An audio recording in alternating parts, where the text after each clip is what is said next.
Salut à toi, ici Daniel Desjardins. Bienvenue à un nouvel épisode de Conscience d'abondance. Dans cet épisode, je vais t'aider à avancer même si tu connais pas tous les pas qui t'attendent. C'est un épisode transformationnel, alors je t'invite à juste être présent, être à l'écoute, te laisser guider par l'énergie, par mes mots, pour voir qu'est-ce que ça change en toi, qu'est-ce qui évolue en toi quand tu écoutes cet épisode-là. Euh, J'écoutais l'autre jour un truc du Dr. Wayne Dyer. Puis ça m'a rappelé un livre que j'ai aimé de lui vraiment beaucoup, qui s'appelait I Can See Clearly Now. I Can See Clearly Now, je pense que ça a été traduit comme J'y vois clair maintenant, ou quelque chose comme ça. C'est un de ses derniers livres qu'il a écrit dans sa vie. Puis dans ce livre-là, ce qu'il fait, c'est qu'il nous partage des moments clés de sa vie qui l'ont défini, si tu veux, ou qui ont fait en sorte qu'il s'est retrouvé à devenir qui il était à la fin de sa vie. Puis ceux qui ne connaissent pas Wayne Dyer, il faisait des conférences avec je ne sais plus combien de dizaines de milliers de personnes à la fois. Quand il faisait des événements à la télé, il faisait des ventes pour genre 50 millions à la fois. C'était quelqu'un qui avait un succès incroyable, mais surtout, c'est quelqu'un qui avait un cœur, puis une présence là, tellement profonde et puissante. Il a tellement touché les gens, puis il a changé la vie de plein de gens. Donc moi, c'est quelqu'un que j'admire beaucoup dans sa façon d'être. Puis il y a eu ses défis dans sa vie, mais c'est pas important. L'important, c'est qu'est-ce qui a amené, quelle œuvre il a faite sur cette belle planète-ci. Puis moi, j'admire beaucoup ce qu'il a fait. Puis quand il nous racontait son cheminement, justement, c'était super intéressant parce qu'il commence par nous raconter des moments qu'il a vécu quand il était tout petit.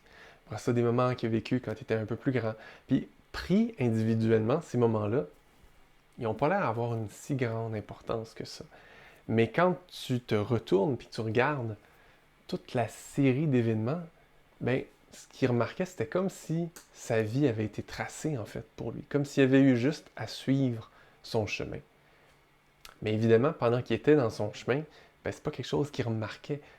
Lui, il vivait des choses, ça n'avait pas l'air d'être connecté les uns aux autres, puis il avançait, puis il faisait son quotidien, puis il avait pas l'air d'avoir une grande affaire plus grande que lui, qui le guidait, jusqu'à ce qu'il soit rendu beaucoup plus vieux, puis qu'il commence à remarquer ces choses-là. Puis dans mon programme Alignement, puis dans mes coachings, c'est probablement une des choses les plus difficiles à accepter au début par les gens, c'est de prendre conscience que, ben tu sais quoi, oui, il y a quelque chose de plus grand que mon mental. Il y a quelque chose de plus grand que ce que je peux comprendre qui guide ma vie. Puis ce quelque chose-là, ben, c'est pas comme une force extérieure, c'est pas un dieu ou la destinée ou quelque chose qui nous force. Non, c'est vraiment soi-même, c'est notre essence unique qui, quand on s'est incarné, avait un plan, avait des objectifs, avait envie de vivre certaines expériences et avait envie de connecter avec certaines personnes pour vivre ces expériences-là. Et donc, nous, on se retrouve, puis on fait notre petit quotidien, on se lève le matin. Tu sais, ce matin, tu t'es levé, tu as brossé tes dents, peut-être tu as déjeuné, peu importe, tu fais ta journée. Puis des fois, quand on est dans notre quotidien, on a comme le nez collé sur l'arbre. Puis c'est comme si on a de la difficulté à voir quelque chose de plus grand que ça. Tu sais, métro, boulot, dodo, ou peu importe c'est quoi ta routine, on a comme de la difficulté à voir que, il y a peut-être quelque chose de plus grand qui se joue en moi, puis qui me guide à travers mes pas. Puis je sais pourquoi, mais ça, je vais te le dire tantôt.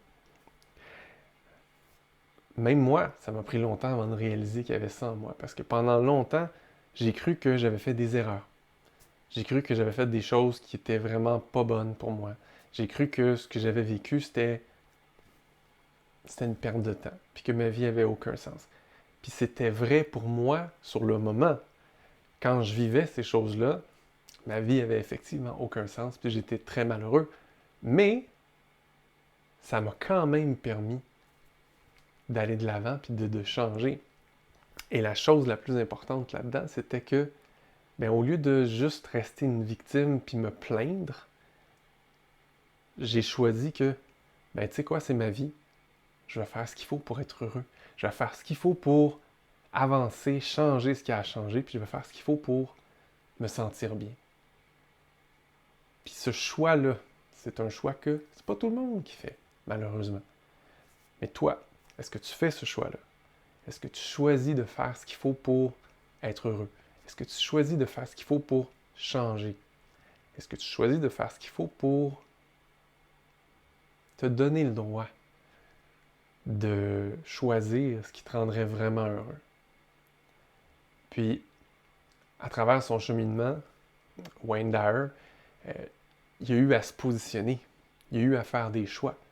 Il raconte une histoire où est-ce qu'il va dans un restaurant, puis il est avec son ami noir, dans les années 60, je pense, puis le propriétaire, il veut pas que son ami rentre. Il veut pas le servir, il veut rien savoir. Puis Wayne, il comprend pas, parce que pour lui, ça n'a pas d'importance, la couleur de peau. Mais dans cet endroit-là où il était, il y avait plein de gens pour qui c'était quelque chose, la couleur de peau, c'était discriminatoire. Et là, Wayne a choisi que moi, j'acceptais pas ce genre de discrimination-là, puis ça devient quelque chose de fondamental en moi de tout le monde est égal, tout le monde a le droit à la même affaire, tout le monde a le droit à la même chance, puis j'accepte pas et j'encourage pas non plus les gens, les places, les entreprises qui font de la discrimination. Paf!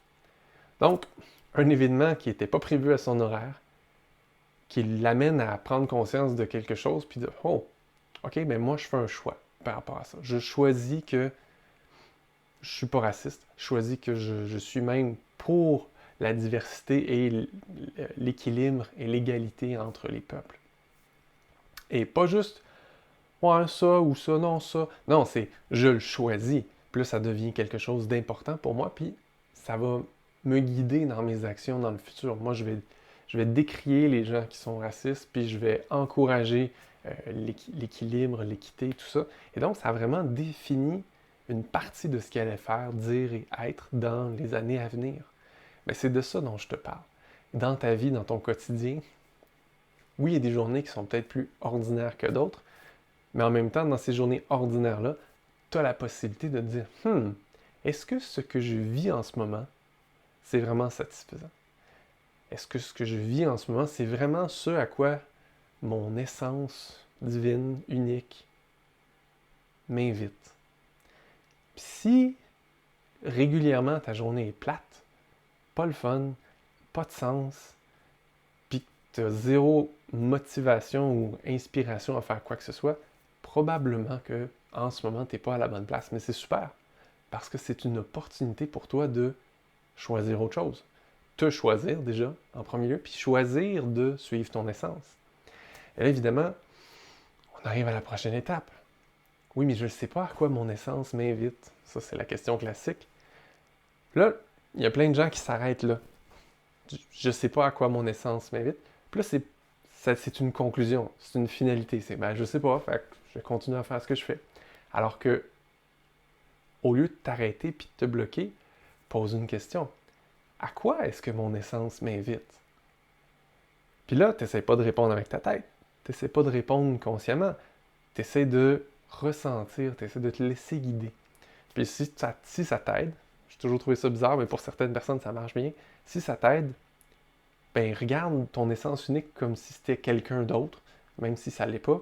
Puis tu peux lui demander « Hey, dis donc, mon essence unique, à quoi tu m'invites? Guide-moi. » Puis pour certaines personnes, ça marche bien. Puis sinon, tu peux l'imaginer être à l'intérieur de toi, puis dire « Hey, mon essence unique, guide-moi. » Puis là, ça devient une demande à soi-même. Ça devient une ouverture à autre chose que je ne connais pas encore. Puis plus on fait ça, plus on est authentique, vrai, sincère dans sa demande, mais plus c'est vrai, puis plus ton essence va te guider. Puis éventuellement, ça devient clair. Ah oui, je m'en vais par là. Puis j'ai envie de faire ça, puis je vais faire tel projet. Puis souvent, tel projet, c'est juste une étape. Puis il va y avoir d'autres choses après. Mais c'est pas important, parce que tant que tu t'attaches au résultat, tant que tu attends d'avoir réussi quelque chose pour être heureux, ben tu peux attendre longtemps, parce que souvent les trucs se réalisent jamais. Mais pendant ce temps-là, tu as vécu, tu as fait plein de choses, tu as fait plein de rencontres, tu as vécu plein d'expériences, tu as grandi à travers ça. Et c'est ça qui est important en fait. Quand on vit, c'est le quotidien, c'est pas l'atteinte d'objectifs, parce que sinon tu vis toujours dans l'attente. Puis moi j'ai vécu longtemps dans l'attente de telle affaire, telle affaire, telle affaire, puis j'étais quand même bon à réaliser les choses que je me mettais comme objectif, parce que je le faisais beaucoup avec la volonté à l'époque. Puis tu sais quoi? Souvent, ça dure 5 minutes, le plaisir de « Yeah, j'ai réussi! » Puis OK, maintenant, quoi d'autre? Parce que si c'était mon objectif, j'attendais après ça pour être heureux, je l'ai atteint, ben ok, je fais quoi après maintenant? Ah oui, il faut que je me trouve un autre objectif. Au lieu de toujours attendre d'atteindre quelque chose pour être heureux, fais juste choisir de vivre des choses qui te rendent heureux. Puis là, tu vas être sûr de deux choses, c'est que ta vie va avoir été le fun, puis tu vas avoir suivi ton essence, parce que ton essence est là pour vivre des choses le fun. Pas toujours facile, mais le fun. Puis qui donne du sens à ta vie. Donc, c'était un peu la conclusion de Wayne Dyer à la fin de son livre. Quand il regardait son chemin de vie, c'est sûr qu'il l'avait vécu, puis qu'il avait fait les choix qui s'étaient imposés de lui-même, par lui-même. Donc, c'était son essence qui s'était exprimée pour dire « Moi, en tant que mon essence, je choisis ça ». Puis qu'il avait vécu tout ça, puis là, il regardait d'un point de vue, avec une perspective, il voyait sa vie, mais il voyait clairement cette espèce de main-là qui l'a guidé tout le temps. Puis peu importe comment on l'appelle, il y en a certains qui vont dire que c'est Dieu, la source, qui nous guide. Moi, j'ai l'impression que c'est nous-mêmes, en fait. C'est notre essence à nous, unique, qui est venue vivre quelque chose qui nous guide. Mais peu importe comment tu le vois, ce chemin-là, il existe. Tu l'as juste peut-être pas encore vu. Puis, tu l'as peut-être pas toujours suivi, je vais le dire, facilement ou avec légèreté. Parce que souvent, les gens, ils résistent à ils résistent à ce à quoi la vie les invite. Mais quand tu résistes, c'est sûr que ça crée de l'inconfort. Des fois, ça crée même de la souffrance.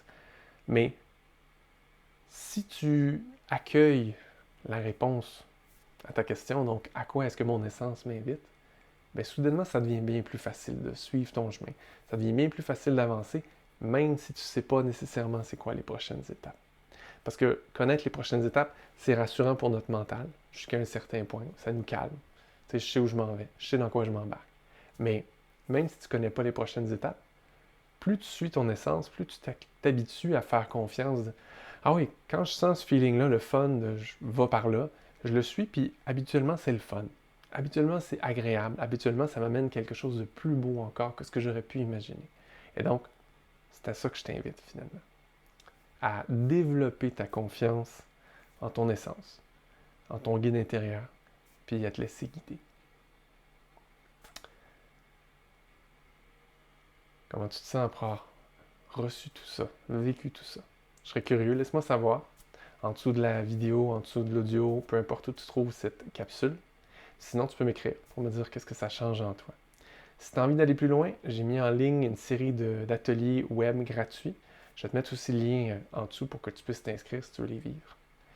Là-dessus, je te souhaite une merveilleuse fin de journée, une bonne semaine, puis rappelle-toi, suis ton cœur, aligne ta vie.